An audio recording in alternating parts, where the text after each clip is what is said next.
Masechet Midot, Daf Lamed He, nous sommes à la troisième Mishnah, Mishnah Gimel, Lifnim Menu Soreg. Après être entré dans l'enceinte du mont du Temple, on trouvait à l'intérieur une barrière qui était faite de lattes de bois entrecroisées, Gavoa Hasarat Fahim, d'une hauteur de 10 largeurs du poing, donc environ 80 cm. Veshalosh Esre Pirtzot Hayusham Shepartsum Malchei Yavan. Il y avait là-bas 13 brèches qui avaient été faites par les rois de Grèce, Hazrou Vegadrum, et ensuite, lorsque les Juifs ont vaincu ces rois, ils ont reconstruit cette barrière, Vegazrou Kenegdam Shloshesri Ishtahavayot, et en relation avec cela, ils ont institué 13 endroits dans le parvis du temple où on devait se prosterner. Nifnim Mimenu, après cette barrière appelée Soreg, il y avait Aheil, le pourtour du temple, Eseramot, qui était d'une largeur de 10 coudées, Ushtem Esre Ma'alot Hayusham, et il y avait là 12 marches, Ruma Ma'ala Hatsi Ama, la hauteur d'une marche était d'une demi-coudée, Veshilcha Hatsi Ama, et sa largeur, donc la profondeur de la marche, était également d'une demi-coudée. Kol Ma'alot Hayusham, toutes les marches qu'il y avait au mont du temple et dans le temple, Ruma'ala Hatsi Ama, la hauteur de la marche était d'une demi-coudée, Veshilcha Hatsi Ama, et la largeur, soit la profondeur, était d'une demi-coudée, Chutz Michel Oulam, sauf les marches qui menaient au hall du grand palais du temple, qui elles avaient des mesures différentes qu'on verra plus tard.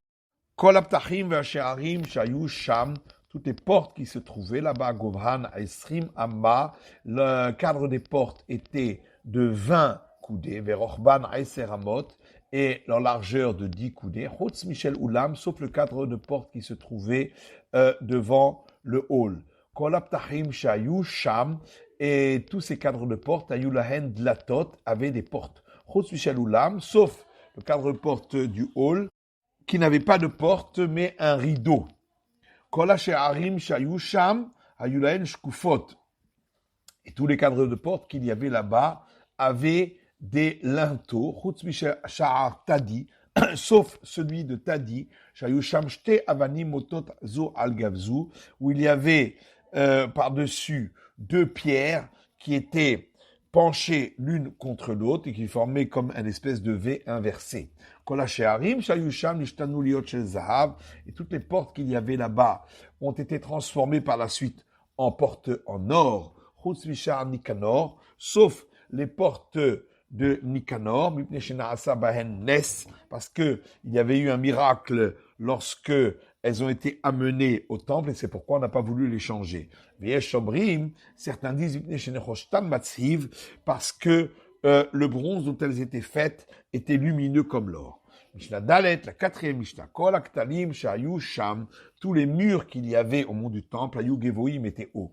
Chutz Vikoter la Mizrahi, sauf le mur de l'est. Shakohen Asoref et Apara, Omed Berosh Haramishra, parce que le prêtre qui brûlait la vache rousse devait se tenir en haut du mont de l'huile d'onction, Umitkaven Veroe Bepitro Shelechal, et donc il se trouvait à l'est du mont du temple. Il dirigeait son regard vers le temple, Bepitro Shelechal, pour voir la porte de la grande salle du palais du temple, Beshat Azayat Hadam, au moment où il faisait l'aspersion du sang. C'est pourquoi le mur est du mont du temple était surbaissé, afin qu'il puisse voir effectivement l'entrée de cette grande salle du temple à partir de l'endroit où il se trouvait. Mishnah, la cinquième Mishnah. À partir de maintenant, nous allons faire la description du temple lui-même, en allant d'est vers l'ouest, donc à partir du parvis des femmes et jusqu'au sein des saints. Et donc, au départ, Ezrat Anashim, donc le plus à l'est, c'était donc le parvis des femmes, Aïta Orer Meaoushloshim Hamesh al-Rocham Meaoushloshim Hamesh, qui avait une longueur de 135 coudées sur une largeur de 135 coudées, formait un carré. Verbal Shakot Hayou Be'arba Mikzooteha, il y avait 4 salles aux 4 coins de ce parvis, chez l'Arbaim Amma, qui formaient elle aussi un carré, chacune de 40 coudées de côté. V'layou Mekorot, et elles n'avaient pas de toit. Le Karematidim Liot, et c'est ainsi qu'elles seront dans le prochain temple, chez Neymar, comme il est dit dans Ézéchiel. Il m'a fait sortir vers la cour extérieure, c'est donc le parvis des femmes, et il m'a fait passer aux quatre coins de cette cour. Il y avait donc à chaque coin de la cour une cour, aux quatre coins de cette cour. Hatzerot keturot, c'était des petites cours qui laissaient passer la fumée. Mais en keturot et la shenan mekorot. Et quand on dit qu'elle laissait passer la fumée, ça veut dire qu'elle n'avait pas de toit. Umayu meshamshot, et à quoi elles servaient, ces différentes salles? Des romit mizrachit, celle du sud-est, c'était la salle des nazirs, lorsque ils apportaient leur sacrifice à la fin de leur période de nazir. Eh bien, c'est là-bas qu'ils cuisaient leur sacrifice de shlamim. Et ils se rasaient les cheveux à la fin de leur période de nazir. Et les cheveux, ils les mettaient sous la casserole dans laquelle était cuit ce shlamim. Mizrachit Sephonit, la salle nord-est, c'était la salle des bois. Et là-bas, les prêtres qui avaient un défaut et qui ne pouvaient pas servir dans le temple, ils enlevaient les bois qui avaient des vers. Car tout bois qui avait des vers était impropre pour être déposé sur le haut de l'autel. Sephonit Ma'aravit, la salle nord-ouest, c'était la salle des lépreux, dans laquelle les lépreux s'immergeaient dans le mikvé avant d'apporter leur sacrifice pour la purification. Maravid des Romites et la salle sud-ouest. Amar Rabbi Eliezer ben Yaakov, shacharti ma hayta meshambeshet. Dit Rabbi Eliezer ben Yaakov, je ne me rappelle plus à quoi elle servait. Abba Shaul Omer, alors qu'Abba Shaul dit, Sham hayu notnin yain veshemen. C'est là-bas qu'on mettait le vin et l'huile pour les libations et les offrandes. Yaita nikret lishkat bet shmania, et elle s'appelait la salle de la maison de l'huile. V'chalaka hayta barishona. Et le parmi des femmes, au départ, les murs étaient lisses, il n'y avait pas de construction. V'kifu haketzotzra, et par la suite, on y a mis une mezzanine sur tout le pourtour. Chez Anashim ro'ot min ma'ala, afin que les femmes puissent voir d'en haut. Ve'anashim min matan, et les hommes d'en bas, au moment de la fête qu'on faisait à Sukkot pour le puisement de l'eau, que des shelo yomu ravin, afin que les hommes et les femmes ne soient pas mélangés. Il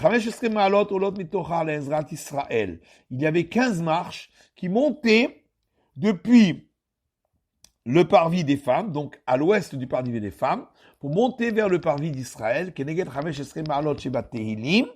donc elles étaient en regard des 15 cantiques des degrés qui se trouvent dans le livre des psaumes, chez Aleem Alevim Omrim Bashir, et c'est sur ces marches que les Lévites chantaient lors de la fête de Sukkot dont nous avons parlé. Loayut Rutot, ces marches n'étaient pas en ligne droite, et la Mukafot Kechatsi Goren Agula, elles étaient disposées en demi-cercle comme une demi-meule arrondie. On tourne la page, 6e Mishnah, Mishnah Vav, V'lishkot hayu tachat Ezrat Israël. Il y avait des salles qui se trouvaient en dessous du parvis d'Israël, et qui étaient ouvertes vers le parvis des femmes, qui était en contrebas. Dans ces salles, les Lévites entreposaient leurs harpes, leurs lyres, leurs cymbales et tous leurs instruments de musique.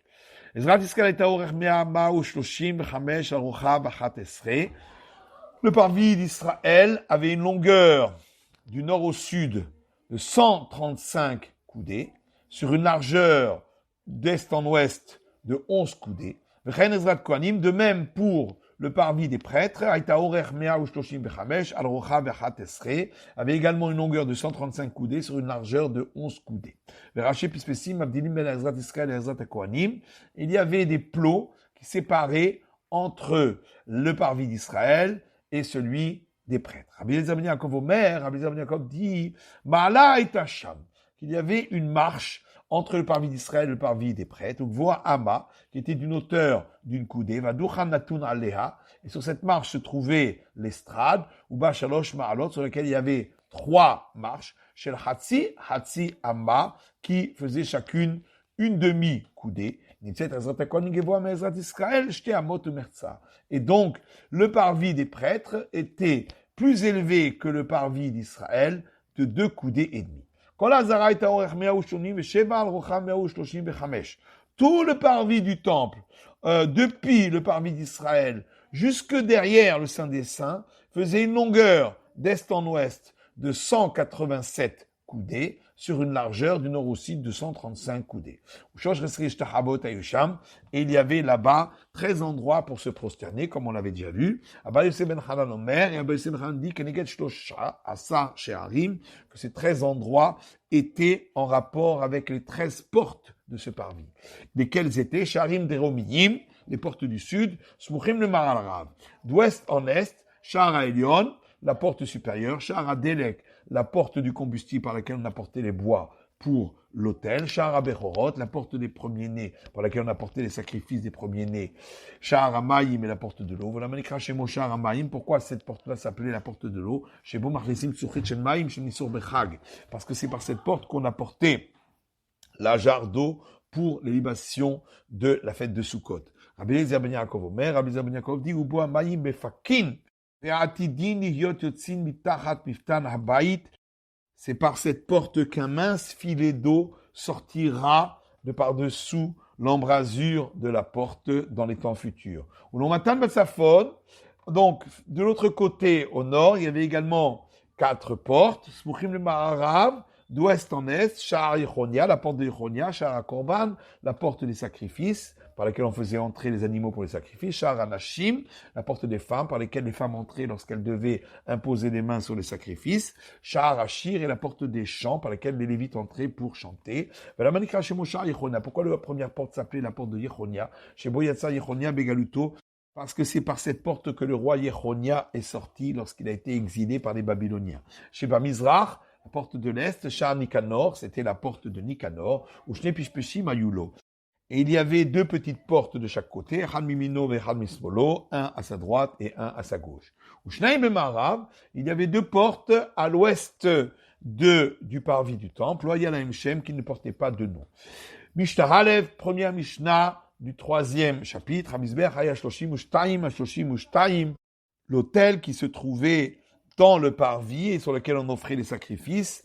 Il faisait à sa base 32 coudées sur 32 coudées. Ala Ama, le mur montait d'une coudée, le Kanas Ama, et il y avait un renfoncement d'une coudée, Zehayesod, et donc ça constituait le socle de l'autel, Nintza Shloshim al Shloshim. Et donc à ce niveau, il n'y avait plus que 30 sur 30 coudées.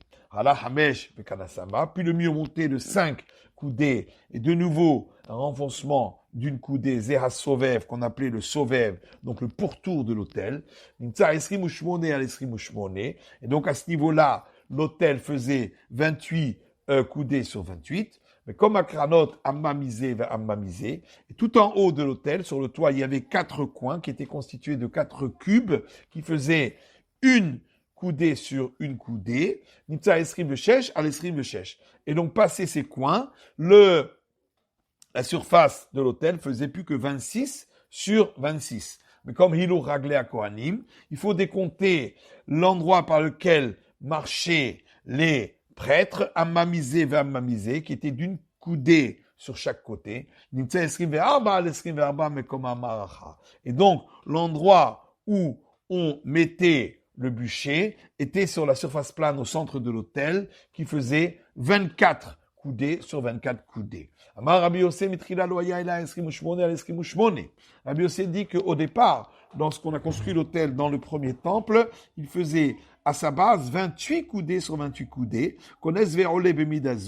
et les murs montaient et avaient les mêmes renfoncements dont on a parlé plus haut. Et donc, l'endroit où on disposait le bûcher était donc composé d'une surface plane de 20 coudées sur 20 coudées.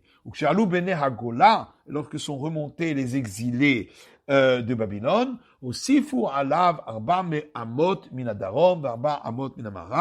ils ont rajouté à l'autel pour le deuxième temple 4 coudées côté sud et 4 coudées côté ouest, Kemin Gamma, comme la forme d'un gamma grec, chez Neymar, comme il est dit, Ariel, Shtem, Aïsre, Orer, Bishtem, Aïsre, Rochav, Avoua, que le Ariel, c'est donc l'autel, faisait 12 coudées de long sur 12 coudées de large, il était carré. Est-ce qu'il faisait vraiment que 12 coudées sur 12 coudées?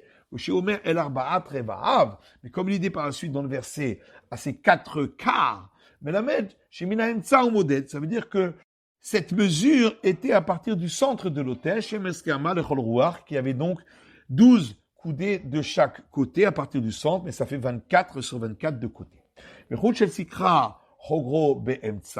Au milieu de la hauteur de l'autel, il y avait une ligne de peinture rouge, pour marquer la séparation entre les sangs qui doivent être aspergés sur la partie supérieure de l'autel et ceux qui doivent être aspergés sur la partie inférieure de l'autel. Et le socle de l'autel dont on a parlé se trouvait sur toute la façade nord et sur toute la façade ouest de l'autel. Sur la façade sud et la façade est, il n'était que de une coudée de long, et c'est la fin de l'étude du Daf Lamed He.